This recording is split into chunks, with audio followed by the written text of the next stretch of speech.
आदरणीय साथियों एवं आदरणीय बहनों, प्रणाम।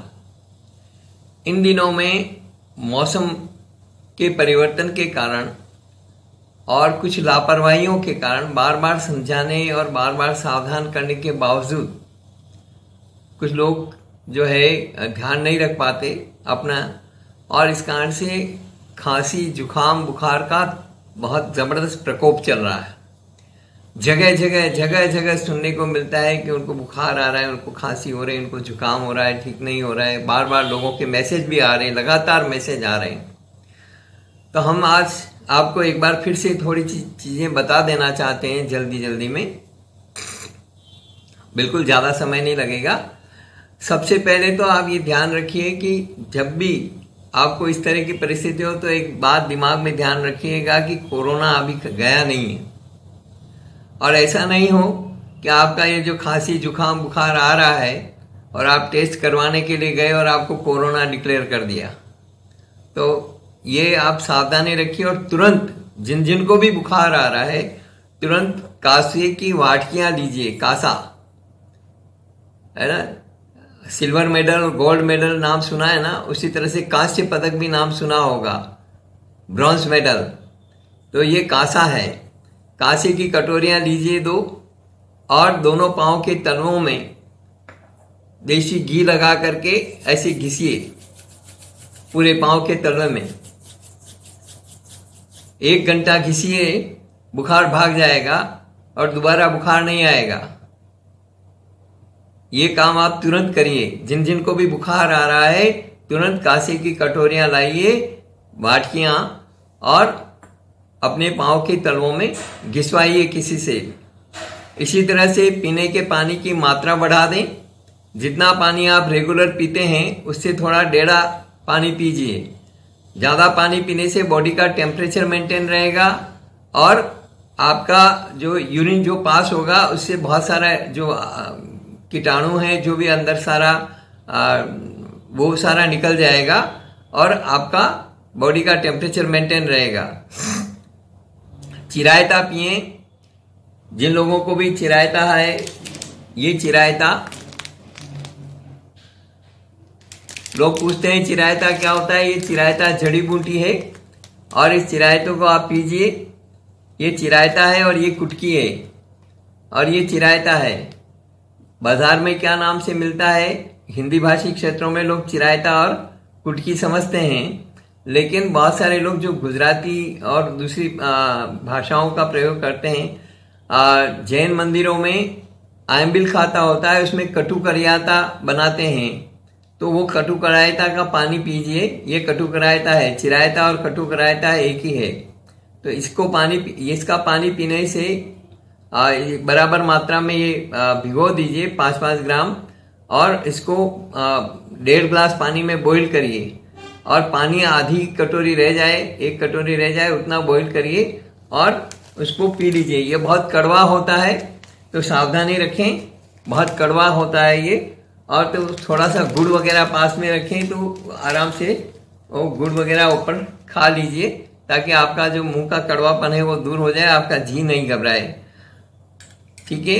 लेमन टी, हमारी लेमन टी पर पूरा वीडियो बना हुआ है, आप आराम से देखें लेमन टी किस तरह से इम्यूनिटी बूस्ट करती है और किस तरह से आपको रिलीफ दिलाती है। तो लेमन टी जरूर पीजिए। सूप पीजिए। सूप की भी हमने पूरी रेसिपी बना करके एक पूरा वीडियो बनाया है, तो वो सूप का जरूर सेवन करिए और सूप रेगुलर रखिए। मैंने पहले भी कहा, मैं साल भर से लगातार सूप पी रहा हूँ, कोई दिन ऐसा नहीं गया जिस दिन सूप नहीं पिया हो।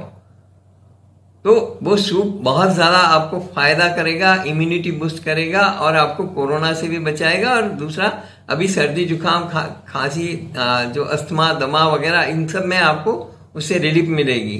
तो सूप पीजिए। गुड़ का हलवा या गुड़ राब बना करके लीजिए। रात को अदरक का रस, 1 चम्मच अदरक का रस और 1 चम्मच शहद उसमें मिला लें, थोड़ी सी काली मिर्च, थोड़ा सा काला नमक उसमें डाल दें और रात को सोने से पहले वो ले लें। पानी उससे पहले पी लें, क्योंकि ये लेने के बाद में आपको 1 घंटे तक पानी नहीं पीना है, ताकि ये पूरी तरह असर करे।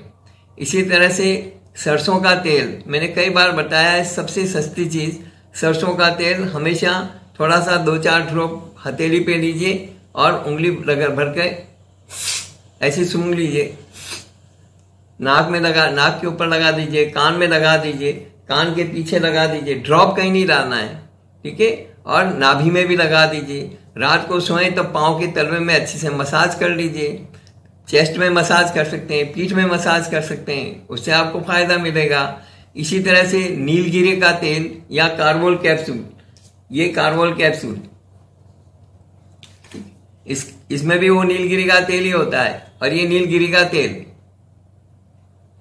तो आप ये कार्बोल कैप्सूल जो है इसकी ड्रॉप्स निकाल करके साफ कपड़े में, साफ रुमाल में या और अपने पास में रख सकते हैं, तकिए के पास में रख सकते हैं सोने के टाइम में, या दिन में भी आप रुमाल में ले करके इसको स्मेल कर सकते हैं, इनहेल कर सकते हैं। तो इससे भी आपको सांस लेने में थोड़ा सा राहत मिल जाएगी।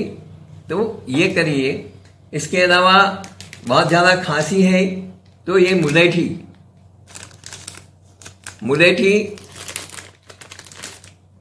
मुंह में चूसिए, बराबर चूसते रहिए। जब कुछ खाना पीना हो तो इसको निकाल दीजिए और खाना पीना खा करके और फिर से मुलेठी का दूसरा टुकड़ा मुंह में लेकर के कंटिन्यू रखिए ताकि खांसी नहीं चले। दूसरा, काली इलायची आती है गरम मसाले में, तो काली इलायची के दाने भी निकाल करके मुंह में लगातार चूसे जा सकते हैं। इसी तरह से हमारी अमृत धारा का उपयोग करिए, सबसे बढ़िया, ठीक है। अमृत धारा ली, 2-3 बूंद ली और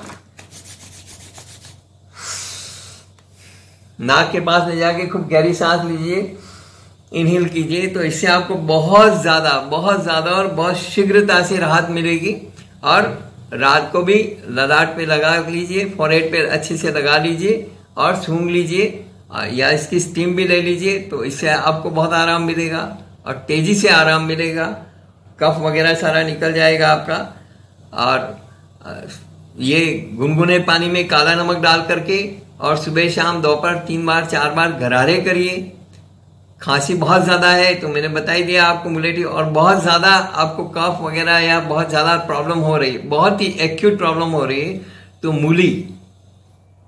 मूली आती है खाने की, है ना। तो अभी कई जगह 12 महीने मिलती रहती है। तो मूली का, गाजर का जूस निकालते हैं, जिससे मूली का जूस निकाल करके और उसको हल्का सा गर्म कर लें। गर्म करके उसमें नींबू की ड्रॉप और थोड़ा सा काला नमक चिमटी भर के डाल दें और उससे गरारे करें गले, ताकि गले की सिकाई होगी। गरारे कर करके और उसको बाहर निकाल दें, गरारे कर करके उसको बाहर निकाल दें। इससे आपके गले की सिकाई होगी और गले में राहत मिलेगी। इस वीडियो में तुरंत इतना ही।